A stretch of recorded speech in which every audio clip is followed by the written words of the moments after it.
Hi everyone, welcome back to my channel Panvi bytes. ఈరోజు మన ఛానల్లో చిన్నపిల్లల నుంచి పెద్దవాళ్ళ వరకు చాలా ఇష్టంగా తింటారు చికెన్ లివర్ ఫ్రైని ఎలా ప్రిపేర్ చేసుకోవాలో ఇప్పుడు చూద్దాం. అయితే ముందుగా చికెన్ లివర్ని శుభ్రంగా 2-3 సార్లు వాష్ చేసుకోండి. ఇలా వాష్ చేసుకున్న దాన్ని చిన్న చిన్న పీసెస్గా కట్ చేసుకోండి. మీకు ఇష్టం లేకుంటే పెద్దగానే వదిలేసేయండి. ఇప్పుడు స్టవ్ పైన ఒక కడాయి పెట్టేసి అందులోకి 2-3 స్పూన్స్ ఆయిల్ని యాడ్ చేసుకొని ఆయిల్ కొంచెం హీట్ అయిన తర్వాత ఇలాగా చిన్నగా రౌండ్గా కట్ చేసుకున్న పచ్చిమిర్చిని యాడ్ చేసి ఫ్రై చేసుకోవాలి.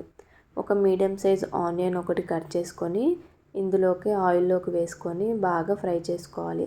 ఇవి కొంచెం కలర్ చేంజ్ అయ్యేంత వరకు ఫ్రై చేసుకున్న తర్వాత 1 స్పూన్ అల్లం వెల్లుల్లి పేస్ట్, దాంతోపాటే పసుపుని కూడా యాడ్ చేయాలి.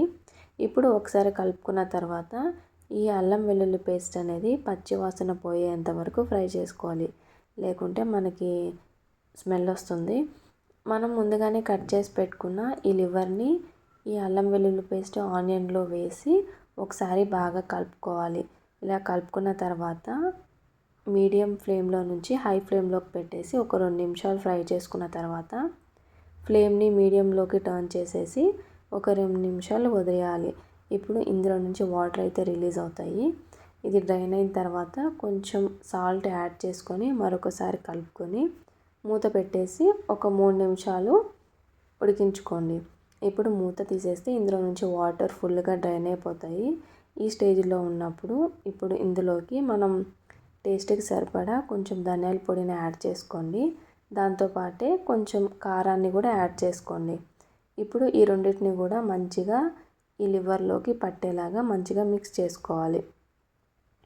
ఇప్పుడు దీంట్లో కానీ ఒకసారి మూత పెట్టేసి బాగా ఫ్రై చేసుకున్న తర్వాత లాస్ట్లోకి కొంచెం గరం మసాలాని యాడ్ చేసుకోండి. మీకు ఇష్టమైతే ఇందులోకి చికెన్ మసాలా కూడా యాడ్ చేసుకోవచ్చు. నేను ఓన్లీ గరం మసాలాని యాడ్ చేసి మొత్తాన్ని కానీ ఒకసారి మంచిగా ఫ్రై చేసుకోవాలి. ఇప్పుడు ఇలా ఫ్రై చేసుకున్న తర్వాత లాస్ట్లోకి మీ దగ్గర ఉంటే కరివేపాకు ఇంకా కొత్తిమీర చిన్నగా కట్ చేసుకున్నవి యాడ్ చేసుకోండి. నేనైతే కరివేపాకుని యాడ్ చేశాను. సో ఇది మొత్తం ఒకసారి కలుపుకున్న తర్వాత స్టవ్ ఆపేస్తే మనకి ఎంతో టేస్టీగా ఉండే చికెన్ లివర్ ఫ్రై అయితే రెడీ అయిపోతుంది. చాలా అంటే చాలా బాగుంటుంది. ఒకసారి ట్రై చేయండి. ఎలా వచ్చిందో నాకు కామెంట్ చేయండి.